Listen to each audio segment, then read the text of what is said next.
In this video, we'll show you how to create Claude AI account. First of all, you need to open your browser and write Claude.ai and go to this website. You can sign up and use Claude online, or you can download the app into your computer.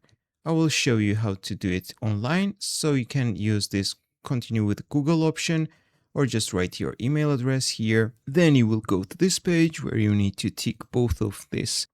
Click create account. Need to choose the package. In this case, I will choose the free plan. It offers me to download the Windows version, but we can skip it. Then click continue. Enter our name. Click continue again.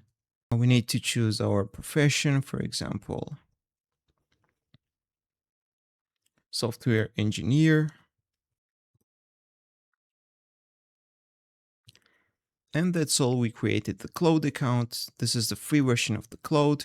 If you want to upgrade your account, you can click the upgrade button in the top and buy the subscription. You can also click your profile down below right here. Use this upgrade plan button. You can change the language from here. There are several languages. You can also go to the settings. You can upload your avatar, change your name, customize the design, and etc. guys. So that's how you can sign up on Claude. If this video was helpful for you, don't forget to click the like button and don't forget to subscribe.